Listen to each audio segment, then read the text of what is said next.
¿Qué tal, amigas y amigos? Soy Gerardo Kleinburg y esto es Hablemos de las óperas del Met en el Auditorio Nacional. El día de hoy vamos a platicar un poco acerca de una ópera nueva, una ópera que tiene 5 años exactos de su composición original y que se presenta por primera vez en la Metropolitan Opera House de Nueva York. Nos referimos precisamente a la ópera Hamlet, basada en el gran clásico shakespeariano y compuesta por el compositor australiano Brett Dean con un libreto de Matthew Joslin. Antes de empezar esta breve conversación a propósito de esta ópera, como siempre, una invitación para que asistan este próximo sábado 4 de junio a las 11:55 de la mañana al Auditorio Nacional para ver justamente la transmisión de esta ópera Hamlet desde el Met de Nueva York. De verdad, asistir a una transmisión en el Auditorio Nacional es una experiencia fascinante, es una experiencia distinta, no solamente por la calidad de las producciones del Met, los cantantes, también por la calidad increíble en términos cinematográficos de la transmisión en vivo que hace el Met de Nueva York. Eso es increíble. Poder hacer una transmisión en vivo desde un escenario, reproduciendo una experiencia casi cinematográfica, pero además inmersiva, que nos da la sensación de estar en el teatro, de estar en el escenario a una distancia, a una proximidad increíble de los intérpretes. Por otro lado, la calidad tecnológica, la pantalla, el sistema de proyección, el extraordinario sistema de audio del Auditorio Nacional, tecnología de punta a nivel mundial, complementan una experiencia única. Asistan 4 de junio, 11:55 de la mañana, Hamlet de el compositor Brett Dean en el Auditorio Nacional, transmisión del Met. Y ahora sí, platiquemos un poco, una charla a propósito de una ópera nueva, de una ópera contemporánea que contribuye, como tantas otras de las que se presentan hoy día, a derrumbar este prejuicio acerca de que la ópera contemporánea es difícil, es rara, no se entiende, nos va a gustar menos. Eso no es verdad, eso ya no existe. La ópera contemporánea es una manifestación artística de teatro musical con todas las de la ley. Sí, con un lenguaje sonoro, un lenguaje musical de nuestro tiempo, pero mucho menos radical que en otros momentos, incluso del siglo pasado. Un lenguaje que vuelve a apostar por la tonalidad, que vuelve a apostar por música que nos resulte en alguna medida familiar, asequible, accesible, aprendible, tarareable, pero sobre todo que cumple con el propósito esencial de una propuesta operística: ser teatro, generar emociones, sumergirnos en esa magia, en esa irrealidad que es el escenario operístico, pero que por virtud de un buen título, de una buena puesta en escena, se convierten a veces en algo más real que la propia realidad. Y empecemos un poco. Shakespeare y la ópera, Hamlet, la obra cumbre, la tragedia cumbre de Shakespeare. ¿Cómo se ha relacionado la ópera con este compositor fundamental, este dramaturgo único, decisivo, acaso el más grande escritor de la historia de la humanidad? Pues de muchísimas maneras. Siempre la ópera se ha querido acercar. No es fácil acceder al drama shakespeariano desde la ópera. Son obras de teatro muy grandes, muy amplias, con muchísimos personajes, subtramas, tramas secundarias, que deben de ser siempre editadas por un buen libreto. En este caso tenemos el libreto, comentábamos, de Matthew Joslin. Tienen que ser editadas, tiene que ser comprimido para poder tener el formato adecuado para la ópera. Esta historia, la de Shakespeare y la ópera, se remonta hasta el siglo XVII y en 1692 Henry Purcell, el famoso autor de Dido y Eneas, escribe a partir de del sueño de una noche de verano The Fair Queen, una ópera emblemática en el repertorio barroco británico, y después en 1712 una nueva incursión shakespeariana de este compositor a través de La Tempestad o La Isla Encantada, como también llama a la ópera basada en ella. Si queremos hablar de La Tempestad, podemos pensar que en tiempos bastante recientes, el compositor contemporáneo británico Thomas Hades hizo una magistral adaptación también para la ópera de este título shakespeariano. Otra de las tragedias cruciales del repertorio de Shakespeare es Macbeth. Y Macbeth fue llevado al escenario operístico en la primera ópera que Verdi aborda sobre su ídolo de ídolos, precisamente este escritor británico. El Macbeth es, insisto, la primera ópera verdiana sobre el tema shakespeariano. Más tarde, Verdi hará el Otelo, de Shakespeare también en 1887 y unos cuantos años después basado en Las Alegres Comadres de Windsor, principalmente, aunque también en algunos otros textos shakespearianos, Falstaff, la ópera final, la ópera ulterior del compositor italiano. Este compositor italiano que decíamos tuvo un Otelo que tiene un antecedente italiano también. Hasta 1816 se remonta precisamente la adaptación de la tragedia del Moro de Venecia, hecha para la ópera nada más y nada menos que por Gioachino Rossini. Wagner también se acercó a Shakespeare y eso a veces no lo tenemos presente. En su segunda ópera, primera en ser representada, 1835-36, y titulada La Prohibición de Amar, que se basa en Medida por Medida, una comedia de Shakespeare también. ¿Qué decir de los Romeos y Julietas, Capuletos y Montescos? En primera instancia habría que aludir al famosísimo, entrañable Romeo y Julieta de Charles Gounod.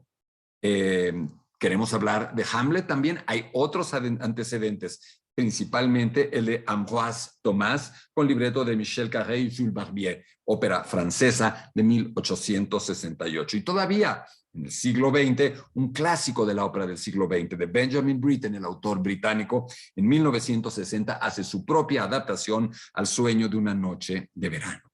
Shakespeare, la tragedia de Hamlet, El Príncipe de Dinamarca. Sin duda, decíamos, la obra teatral acaso más emblemática del escritor británico, que se basa a sí misma en una leyenda antigua, la leyenda de Hamlet o de Hamlet, una obra que de la cual no tenemos conocimiento, es una leyenda simplemente, pero también de una obra ya perdida del periodo isabelino, que incluso se ha dicho podría haber sido una primera versión de Shakespeare, a la que se conoce como el Ur-Hamlet, el Hamlet primero, el Hamlet original. Como tantas cosas en Shakespeare, tenemos dudas. No sabemos exactamente cuándo escribió su tragedia a propósito del cabizbajo y atribulado príncipe de Dinamarca que no sabe si debe o no cumplir esa venganza. Aparentemente fue escrita y estrenada por Shakespeare entre 1599 y 1601. Hay también toda una serie de ideas a propósito de dónde abreva, de dónde toma elementos para esta obra el escritor británico. Se habla de sagas escandinavas, de leyendas romanas, de tradiciones orales sobre un héroe islandés. No lo sabemos a ciencia cierta, como tampoco sabemos, aunque sepamos de su existencia, exactamente cuál era la naturaleza, la sustancia, la temática dramática puntual del Ur-Hamlet, de la versión que antecede a esta sobre la que se basa la ópera que estamos comentando. Si hay una obra literaria sobre la que han corrido ríos de tinta desde cualquier perspectiva literaria, histórica, psicológica, psicoanalítica, en términos shakespearianos, es precisamente sobre Hamlet. Desde todos lados se ha analizado, se ha traducido, se ha comentado de manera crítica. Durante la propia vida de Shakespeare fue uno de sus trabajos más comentados. Ha inspirado a muchos escritores para abordar de otra manera el tema. Por ejemplo, Goethe, Dickens, Joyce mismo. Hay quien dice, acaso la obra de teatro más comentada, más famosa, sobre la que más se habla de toda la historia del teatro universal. Psicoanalíticamente, incluso se han escrito textos importantes. Hablaremos de Freud un poquito más adelante. De entrada, la ópera tenía ya una atracción fundamental para el público isabelino. La aparición de un fantasma, de un muerto, esa melancolía que no cesa en Hamlet, la locura extrema de Ofelia resultaban golpes de teatro muy atractivos para la época. Después empieza a modificarse un poco la forma de ver a Hamlet y se le empieza a asociar con la figura de un héroe puro, de un hombre brillante al que le suceden desgracias, de un hombre acaso como a cualquiera otro, con profundas tribulaciones, melancolía, que siente que es víctima de un crimen oprobioso, que debe vengarlo, pero que al mismo tiempo tiene toda una serie de consideraciones éticas, casi filosóficas, que le impiden hacerlo. También en términos dramáticos, el Hamlet, y todo esto tiene que ver con la ópera que estamos comentando, la estructura dramática se distancia muy marcadamente de la convención de su tiempo.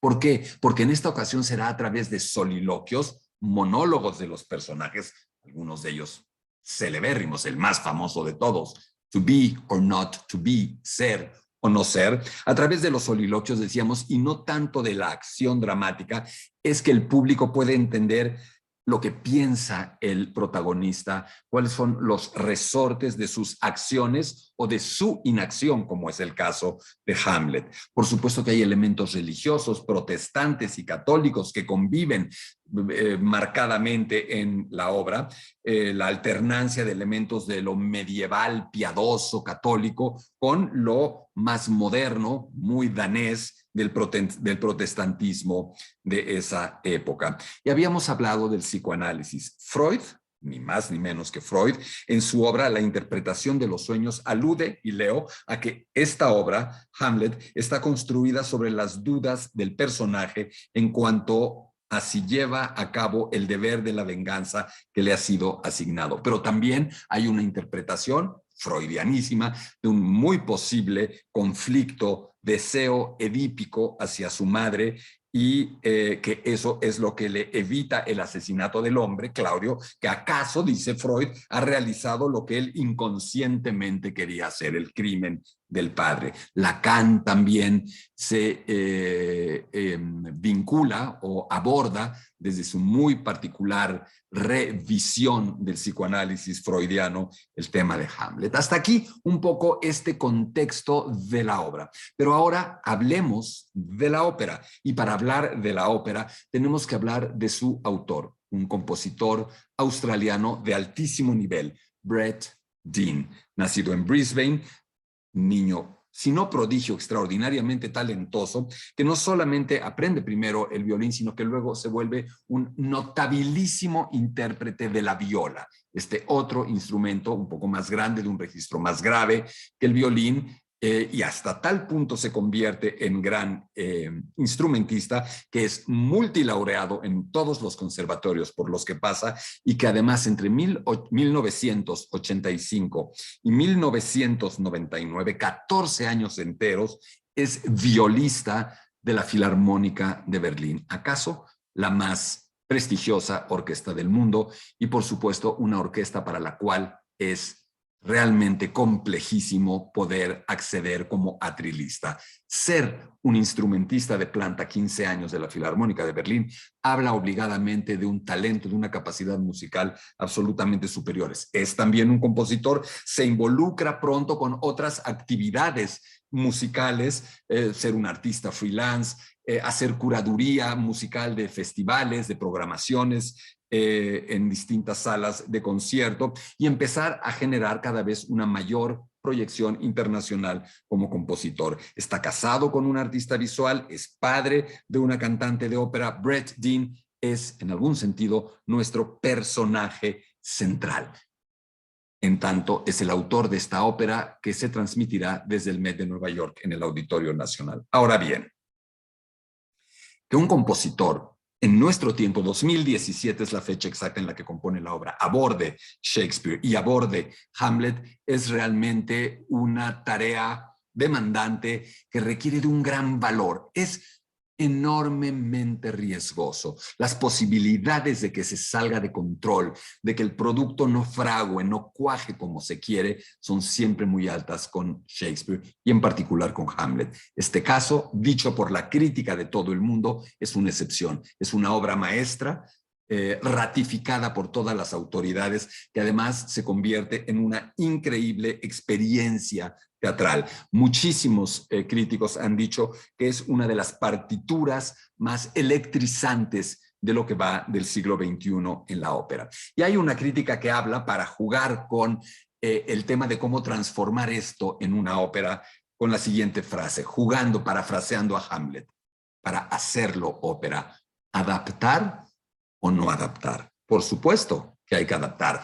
Ser perseguido por el fantasma de Hamlet, como Hamlet lo es perseguido por el de su padre o no. Y Brett Dean dice, por supuesto que eso sucedió, por supuesto que hubo que adaptar y por supuesto que me vi perseguido por ese fantasma. Y ahí viene la mancuerna ideal, es decir, el libretista, en este caso Matthew Joslin. ¿Qué es lo importante de un libretista? La capacidad de prepararle al autor, al compositor, un texto que ya esté induciendo, generando la estructura, la forma y en algún sentido la música de esto. Por supuesto que prácticamente todas las palabras son de Shakespeare. Por supuesto que se cita, se toma el texto y se va adaptando, y más aún si es una obra en inglés basada en un texto en inglés. Sin embargo, hay que cortar, y hay que cortar toneladas, si no, una ópera del Hamlet completo duraría 25 horas. Lo que tienen que hacer es cortar. Y nos dicen cómo lo hicieron. Dicen un método que me parece particularmente interesante, propuesto por el propio compositor, que le propone a el libretista, a Joslin, que cada uno de ellos escriba sin decírselo las 6 escenas, los 6 momentos que no pueden quedar fuera de la ópera. Una vez hecha, sin mostrárselo, pide que escriban otros 6, 12 y 12, lo cual daría aproximadamente 24. Hay muchísimos momentos, la mayoría son compartidos en las 2 listas. El libretista Joslin primero lo reduce a 15 escenas y luego todavía aprieta más la tuerca para comprimir y condensar hasta 12 escenas, que es justamente el formato de la ópera que podremos disfrutar.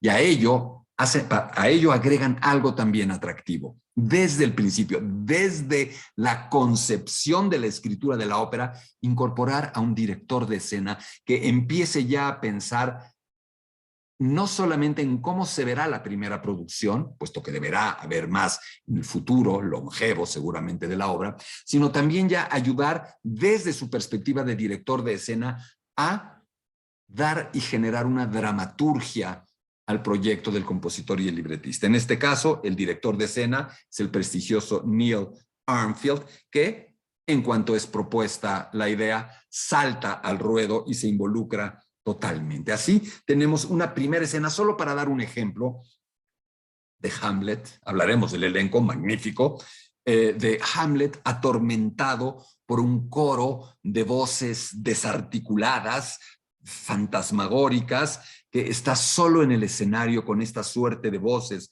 que resuenan en su cabeza y empieza a recitar casi mecánicamente un tumulto de frases literales emblemáticas de la obra. Es como si nos dijera, esta es la música de las palabras. Escuchamos una orquesta compleja, una orquesta que algunos han calificado de cacofónica, perturbadora en muchos momentos, y que forma una suerte de red de tejido sobre el cual toda la parte vocal, toda la parte textual será desplegada, será lanzada. Y dice el autor de la ópera que uno de sus retos fundamentales era no estropear, no ponerse en medio, no obstaculizar la propia música y la propia belleza sonora del lenguaje shakespeariano. Y si hay algo que tiene música en la lengua inglesa, es el verso, el llamado verso blanco con el que William Shakespeare escribió sus obras. Una rima peculiar, una métrica especial, una cadencia única que genera esta música del Shakespeare en inglés que solamente puede y pudo alcanzar este autor. Una música que, aunque podamos no estar entendiendo las palabras, siempre resulta evidente, siempre resulta atractiva para todos aquellos que podamos escucharla.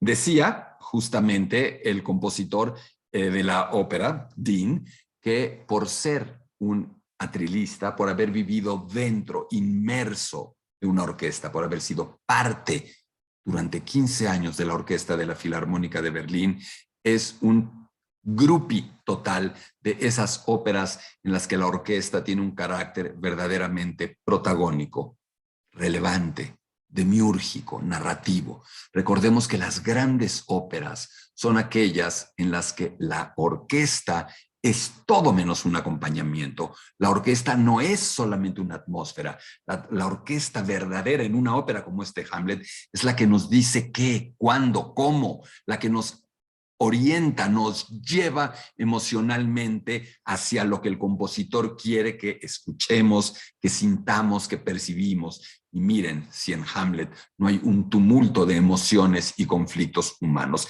y esos en esta obra están realizados musicalmente por la orquesta, no por el canto, aunque sea igualmente importante. Y tenemos entonces un tejido instrumental que comentaremos en un momento de enorme complejidad, que por momentos es estridente y por otros, en otros momentos es casi de una especie de fantasmagorismo lúgubre muy, muy peculiar y que de pronto tiene algunos guiños al rag o a música antigua que pueden ser casi cómicos si los queremos ver así. Dean, el compositor, nos dice que buscó una experiencia inmersiva en términos acústicos para el público. Y esto lo hace de una manera muy atractiva, no solo teniendo a la orquesta en el foso, sino distribuyendo en distintos lugares del teatro pequeños músicos o pequeños microensambles musicales que forman una suerte de otra orquesta surround, envolvente, en el propio patio de butacas. Eso es algo muy interesante y muy nuevo.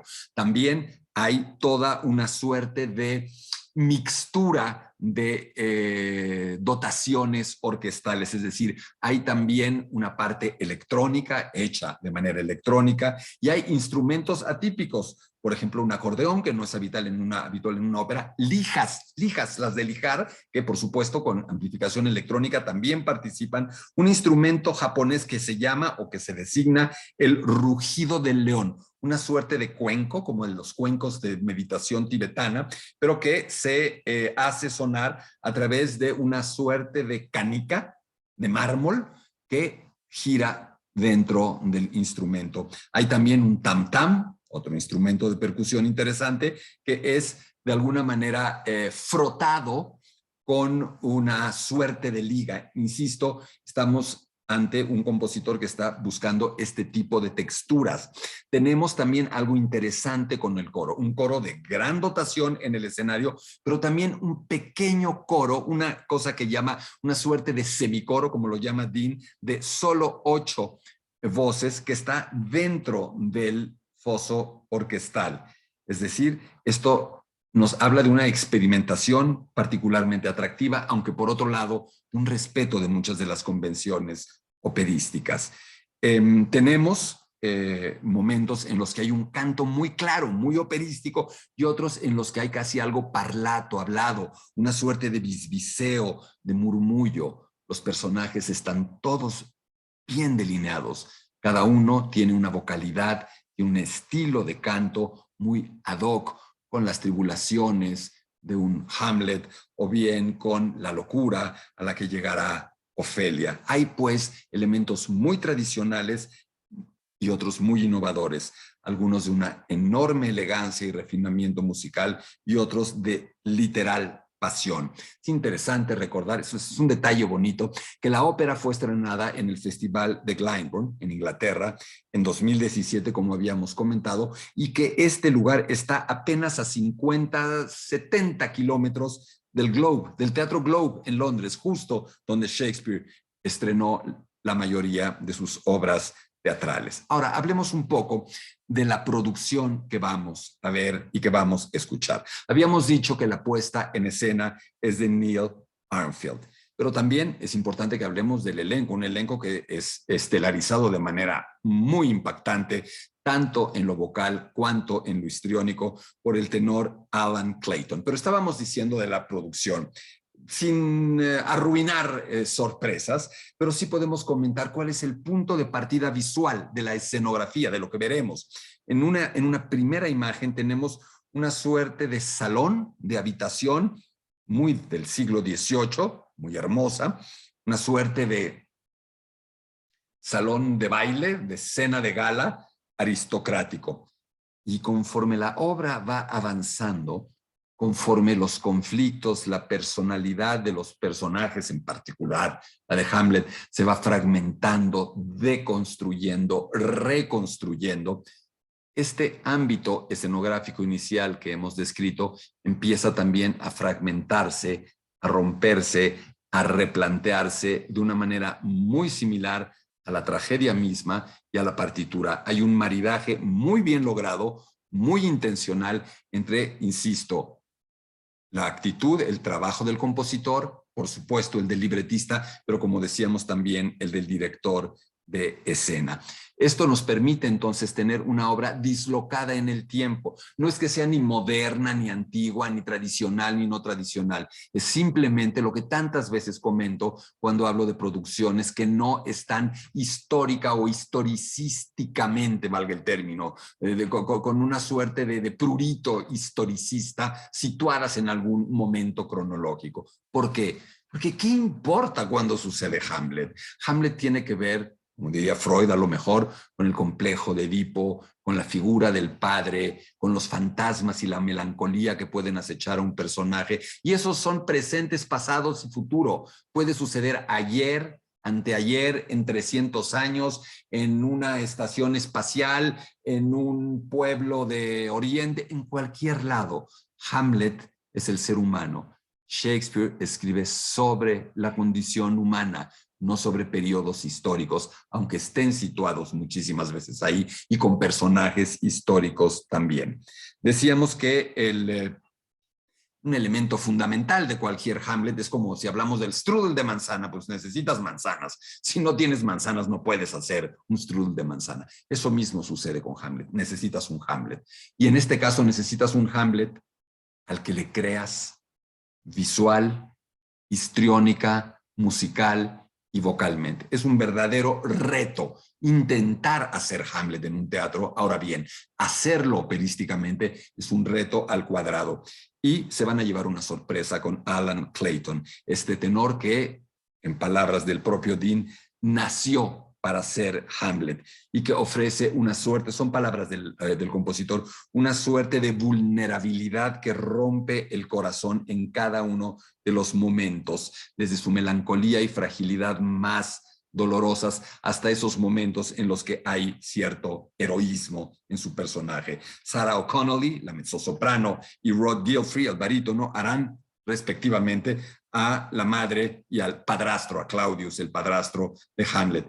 John Tomlinson hará el fantasma, un personaje que todo el mundo está esperando, y por supuesto la soprano Brenda Ray, que hace una Ofelia con una escena de la locura que se sabe, se ha dicho, la crítica dice, es absolutamente sobrecogedor lo que vamos a ver, lo que vamos a escuchar en términos histriónicos, vocales, musicales, con ese momento tan esperado que es la locura de Ofelia. Por supuesto, un director de orquesta es esencial, es en algún sentido el cerebro de la representación operística en vivo. Aquí tendremos a otro australiano, Nicholas Carter, que hace su debut en el Met de Nueva York, precisamente con este título.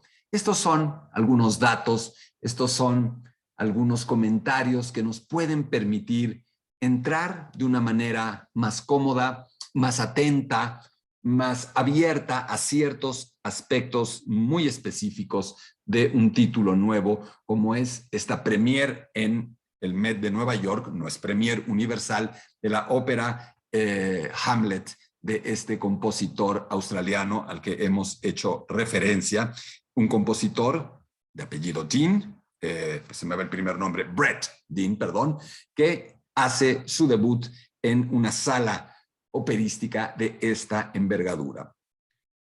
Estoy casi seguro de que asistir a esta función, estoy seguro de que asistir a esta función les va a permitir entender y vivir la magia de la ópera de otro modo, porque a un clásico universal que es parte del inconsciente colectivo de todos los que nos hemos acercado al teatro en alguna ocasión, se le sumará el quehacer de la ópera contemporánea. Y termino como empecé.